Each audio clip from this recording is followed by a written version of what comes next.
Hi everybody, welcome to Fast Homebrew. I'm supposed to be cleaning the house, but instead I've decided to make a sneaky beer. Gives extra strong vintage ale, second time, but not as strong and a bit extra. So what do I mean by that? Well, this is, as I said, the second time I do it, so this is me making it the first time, and I got a kit from Cooper's and came with everything you need. And it was great, I really liked it, except it was a little bit strong. I felt sleepy after having one or two of them. And it was only 21 litres, so what I want to do is adjust a few things to make it up to 23. So I'll be skipping the dextrose, I'll be using a bit more crystal, and then I'll just be crossing my fingers. I also don't have a plan for the hops, I've just got leftover hops, so... Well, anyway, let's get to it.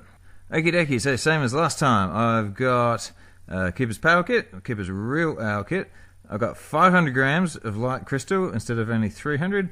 And what I don't have is dextrose, and these are my leftover hops, so I'll go through them and pick out a combination that should work nicely together. Alrighty, first things first, get the grains into the pot for steeping. The water's at 70 degrees there, so they go into my grain bag, tie a little knot on it, and stick it in the pot, and everything's good. There it goes. Or is it? Hang on a second, the temperature seems to have gone up to 80 degrees for no reason, so just put in some emergency cold water.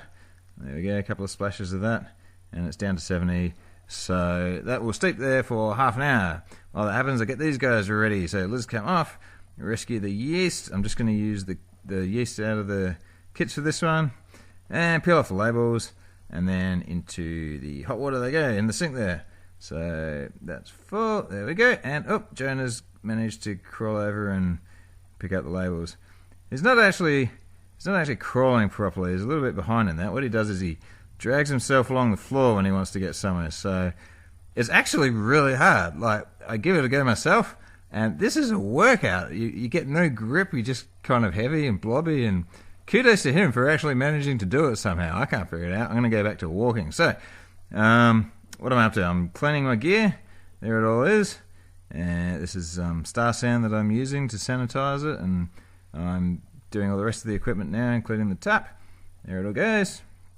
Now I've got these cans ready, so take the lids off with the old can opener there. And that's how it works. And pour them into the... Wait, take the lid off.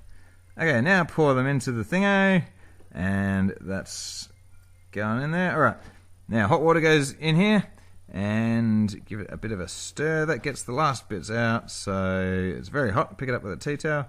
Pour it into the air, and whoa! That almost overflowed. That can must be slightly smaller than the other can, so, I guess I'll just have to get rid of a little bit out of it. Alright, now I can stir this one as well, and pour it in. There we go. Okay, and give that a bit of a stir as well.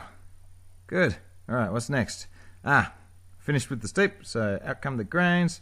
And I'll just sparge them a little bit with some hot water and put them over this container here. That'll catch the drips, which I'll pour in. But this is going on the boil now, so that has to boil for 15 minutes. There, it's all done. So looking at my hops, I've got Styrian Goldings and East Kent Goldings. So I'm going to use these guys. Hopefully I got enough. I need 25 grams to begin with. So there it is. And I steep 25 grams worth. So hopefully I've got 50 grams left over for the dry hop.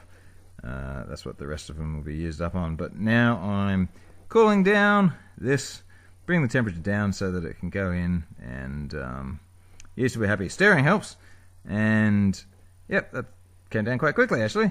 So now I'll just get this in the, oh yeah, dry the containers, dry your pot's bum, or else you'll find that sink water drips in. You don't want that. So anyway, in it goes.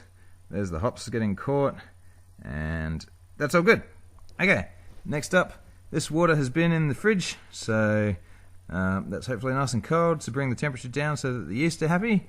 And now I'm just topping it up to 23 litres. The original recipe is 21, making this one to 23. And now I'll give it a stir, and then I'll watch the spoon go round. Alright, test it a little bit, and it is 1.045, so yeah, that'll be not quite as strong as the last one, so hopefully it's going to work. Here's the yeast. Get the lids off of those guys with the scissors, Snippy snip, and in goes the yeast. This is the last step, kinda. They go in, everything's happy. Lid goes on. Here's the hops, 50 grams of them in total. We'll go in dry. We're done! Cool, thumbs! Everybody's happy. It's a nice day outside, pretty windy. Who cares? 23 litres instead of 21. It's my extra vintage, not ale, but ale. Whatever. I don't know. Have a good day. Bye.